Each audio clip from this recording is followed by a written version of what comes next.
You'll want to take a look at the slides on the random function.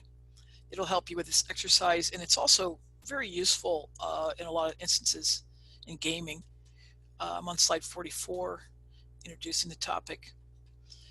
A really good example actually of where you might want random is this slide talks about how boring it would be if, say, your enemy always started in the same position every time you played a game. That wouldn't be very interesting.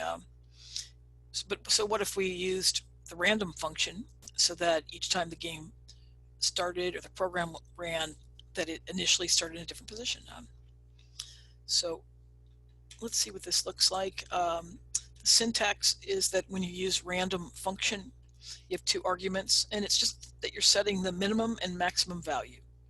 And then when it's used, it will automatically randomly vary the value as it loops in between these two values. And don't forget the semicolon to end the statement. So let's take a look at the exercise for random. And initially, you just have a little bit of code here. The setup block is in place with a 400 pixel square canvas.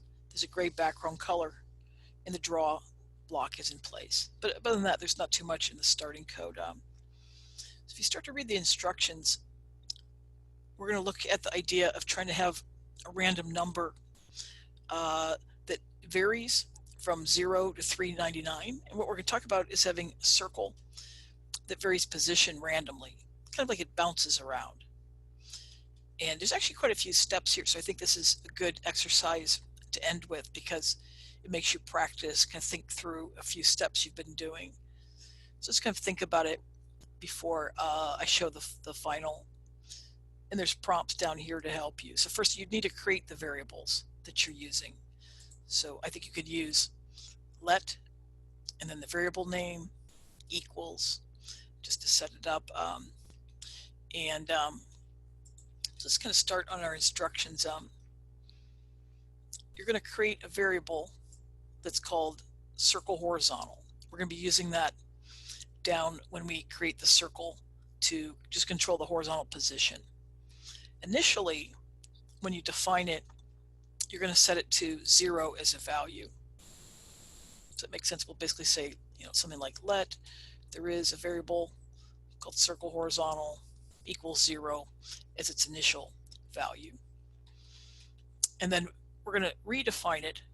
So the way we're going to use random is that we're going to be able to change that value. I think you remember doing that in some of the prior exercises. And we're going to tell it to use random as a function. Let's start to see what it looks like in the finished code. I'm going to walk through it from the top. So first, right here, lines 25 and 26 are creating the variables circle horizontal, circle vertical, and just initially giving them a value of 0. We still have the canvas at 400 by 400. And then down in the draw code block, I've added 2 lines of code that are redefining the value. So instead of saying horizontal and vertical stays at 0, remind you that you can place the name of a variable down in your code and then go equals and give it a different value. But this time, instead of saying something like the new value is a number, we're going to tell it that the new value is the random function. So right down here is circle horizontal equals random. And then in the parentheses, you're putting your minimum and maximum value. And I think, by the way, because the canvas is 400 pixels, that's why we're thinking that to make it bounce vertically and horizontally within the canvas area, that you could set the minimum position to 0, the maximum position to 399, just to make sense out of those values. So down here, circle vertical now equals the random function, and its minimum is 0, its maximum value is 399.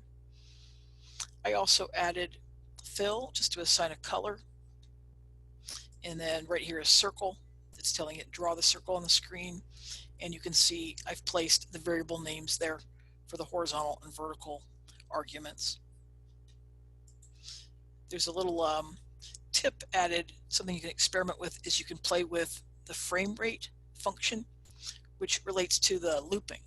Since draw is going to play over and over again, you'll keep seeing this random value cause it to kind of bounce around, change position each time it redraws it.